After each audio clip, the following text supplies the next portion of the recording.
You will hear a woman asking a shop assistant about DVD players. You now have 30 seconds to read questions 1 to 4.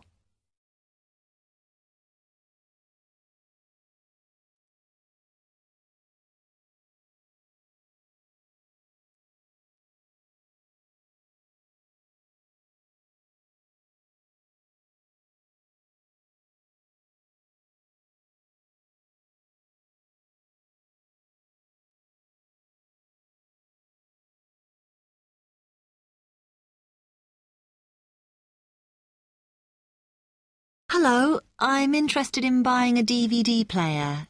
Can you help me, as I don't know very much about them? Of course. We sell quite a range.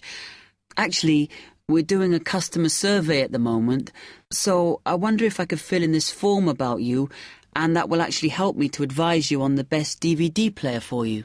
Oh, okay. First of all, your occupation. Student. Okay. Then, have you already got a DVD player? No, I've never had one before. Uh-huh. And how much do you think you want to spend on a player? I'm not sure, really, but I have got a budget. My friend said I should allow about £100, but I can't afford over £85, so that's what I'm working on. Mm-hmm. And do you watch DVDs very often? Depends what you mean by often. I don't know what the norm is. Is it about 2 a week? I suppose I watch 3 a month. That's enough for me. Yes. What sort of films do you like watching then? Action movies?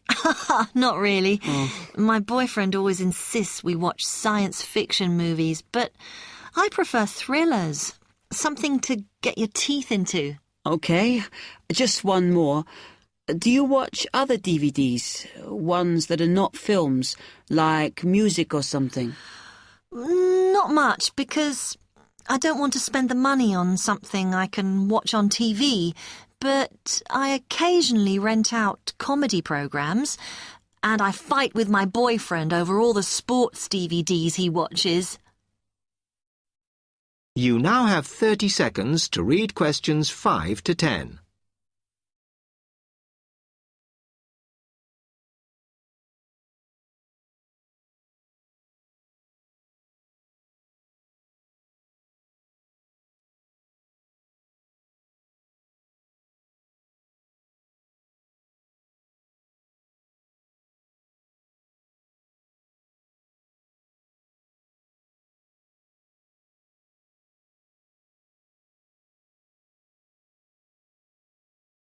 Okay, let me explain a bit to you about the DVD players that are in your price range.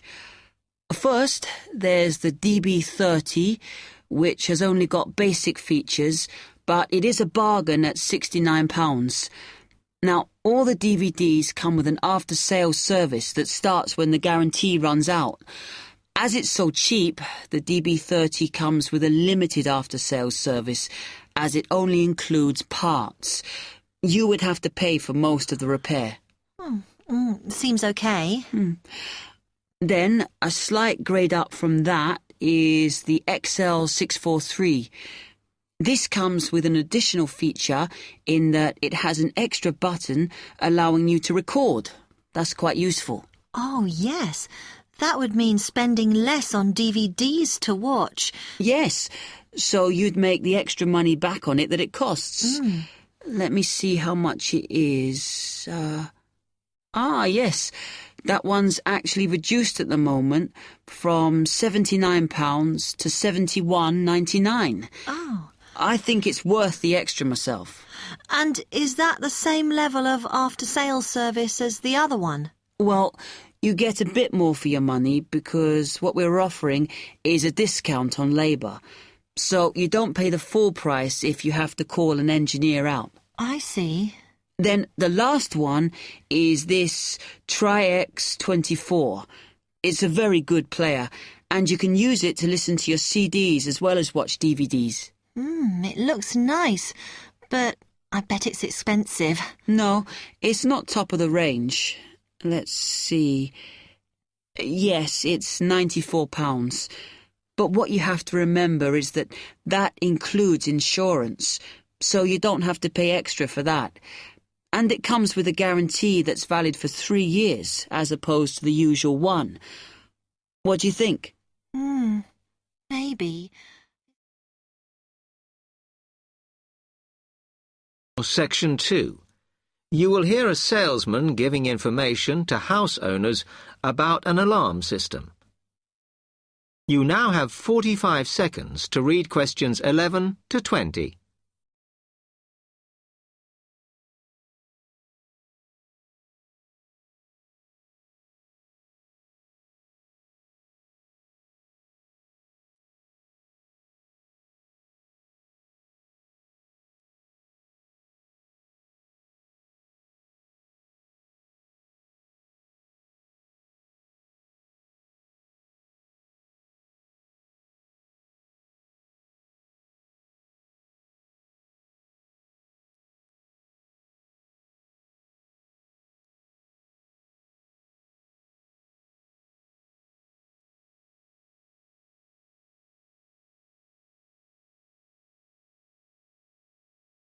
Thank you for inviting me to your residence meeting. My name is Martin Pugh from Safe Cell Alarms. I'm going to explain a little bit about home security, and I hope you'll all feel a bit better informed, and perhaps that you will even purchase one of the alarms we sell. It is all too easy these days for people to break into our homes. Did you know that 25% of all burglaries are committed by burglars breaking and entering via the back door?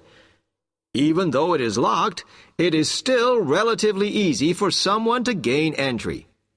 And there are parts of our house that we think are not vulnerable because they look inaccessible. But they're not. So, if you're trying to protect your home, you should make sure the top floor is covered by that protection, not just the ground floor. We believe that the only way to secure your property is by having an alarm fitted. Just having the alarm on the outside can put burglars off, and we also recommend that you warn them about the alarm. To do this, we suggest you stick a sign in the front window of the house so it can be seen clearly. This alone should be enough to dissuade a burglar before they start.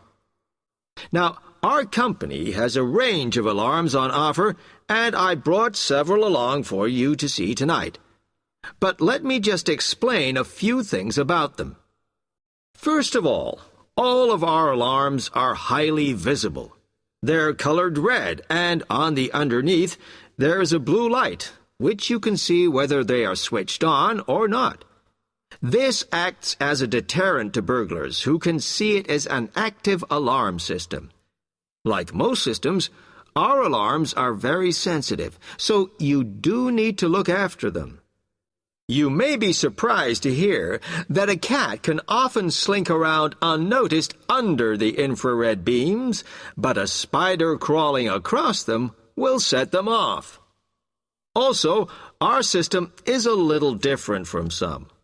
Most companies offer an option that connects their alarms to the police station. All our alarms have an automatic link to our company office. This means we can deal with a situation promptly and can sort out any alarms that have gone off by mistake. Okay, let me tell you about the installation of our alarms. Later on, I'll show you some house plans and diagrams of how the alarms operate, but you don't have to worry about them being intrusive, as we normally put them in hallways rather than individual rooms. The diagrams show you how the beams work to cover the whole house in this way.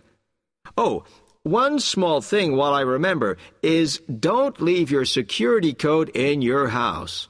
A lot of people keep it in the kitchen or their study, but we suggest you leave it with a neighbor so that if there is a break-in, the burglars can switch the system off. Now, regarding the practical aspects of installation, I know that many of you are out all day, and I'm afraid we don't install the alarms at weekends. But we do offer a service where we can fit the alarm system in the evenings for you. But we do charge a little bit extra for that. Finally, we do offer a range of systems, so I suggest you look at the leaflets on our prices. And please don't be put off from investing in a more sophisticated system to protect your home, as we do allow you to set up a monthly payment if it's too much in one go. Okay, now if you'd like to come forward. Section 3. You will hear a student, Alex, asking his tutor for advice about essay writing. You now have 30 seconds to read questions 21 to 27.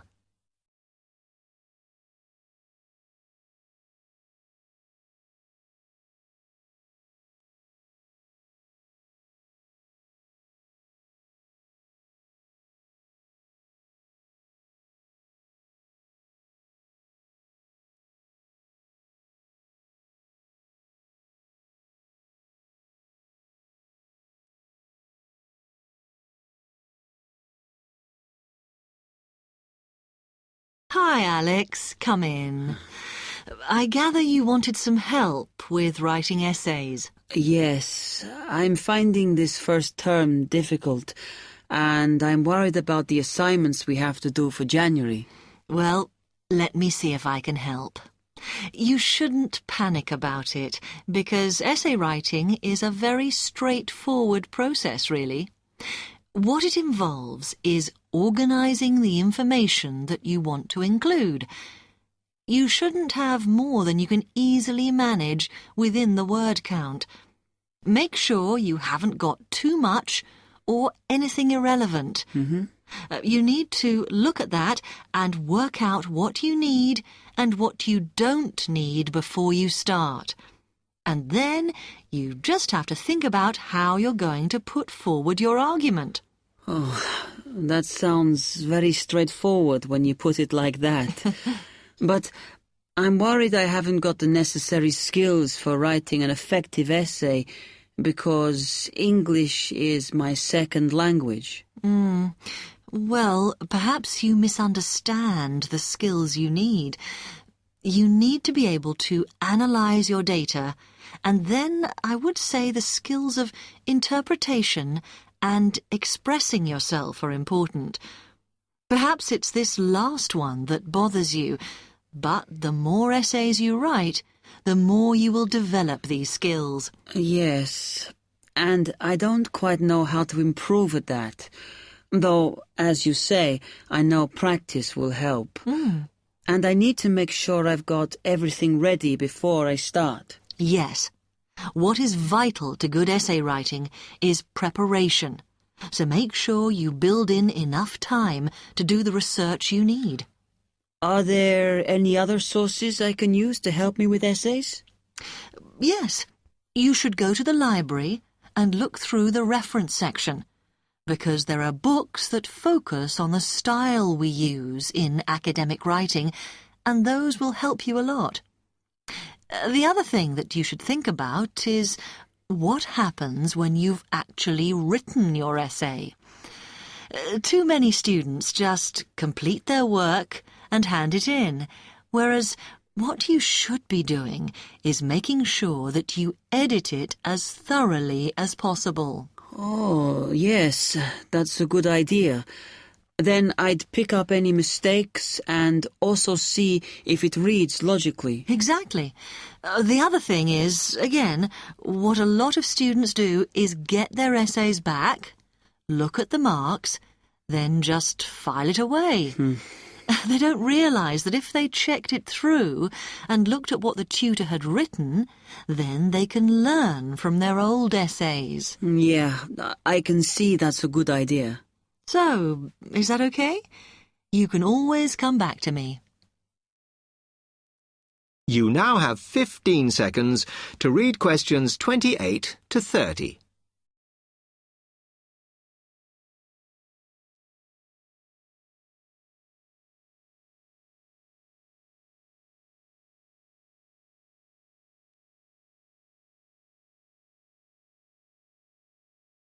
Actually, there were a couple of other things I wanted to ask you about essay writing. Uh-huh.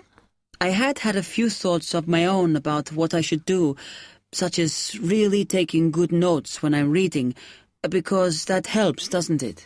I think it improves your knowledge rather than your actual writing.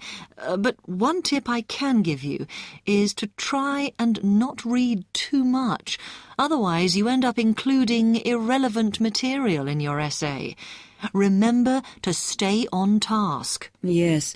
Sometimes I have problems interpreting the questions correctly, or the whole question seems overwhelming to me. What I try to do is highlight the key parts and divide it into smaller chunks so I can manage it. Well, you might find it useful to break it down even further by making sure you understand all the words perfectly before you start. Things like assess or comment and such like. Yes, I see.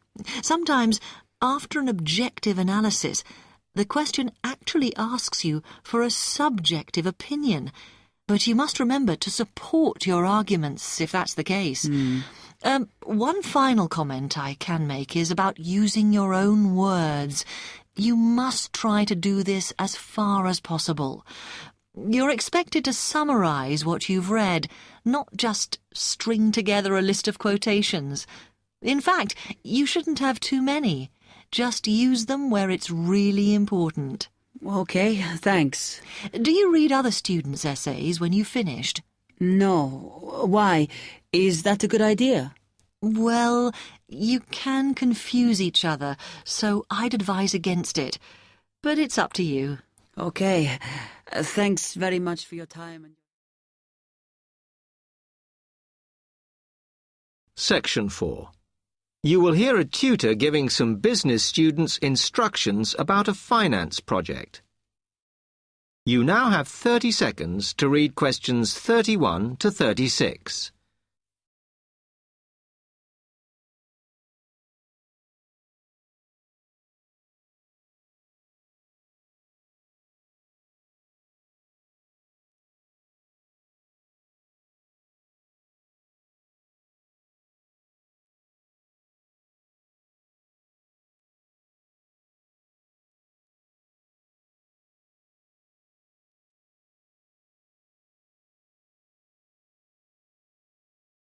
Okay, can you quieten down, please? Now, today I'm going to talk to you about your assignment. We've been studying the effects of the exchange rate, so I'm going to give you a project to do on this. Right, can you make some notes while I'm talking? The first thing that I'd like you to do in order to prepare this is to select where you're interested in. I mean, which country, and therefore which currency you're going to be operating in. Okay, now the purpose of the project is to make money, and I'm hoping some of you will make a significant amount. So, I want you to suppose that you have £100 that you will have to invest purely in the rises and falls of the exchange system. In other words, you'll be trying to predict rates. This is a project that you'll be doing together, but before you work together, you'll have to go off and research what you need to know about the economy of that country and how well it's doing or is expected to do in the near future. You could all make up a little information sheet with your notes on, clearly legible, because then I want you to get together, we can do that next week, and to go round and read about each other's countries. When you see how well or badly each country is doing, I want you to decide what your exchange rate is going to be against all the other currencies. After that is all sorted, what you're going to do is go round the other students and attempt to sell your money to the others. Remember, this will depend on the success of your country's economy and the rate you fixed for your currency. Now, you're not allowed to just swap currencies with each other, but you may wish to buy from the other countries. But you must do a proper transaction. All the way through this, you must keep your accounts properly for each transaction. I'll give you 1 week to do this, and then we will set a time for the deals to finish, a bit like the stock exchange. And at that point, I will ask you to calculate how much you have made. Is that clear? You now have 30 seconds to read questions 37 to 40.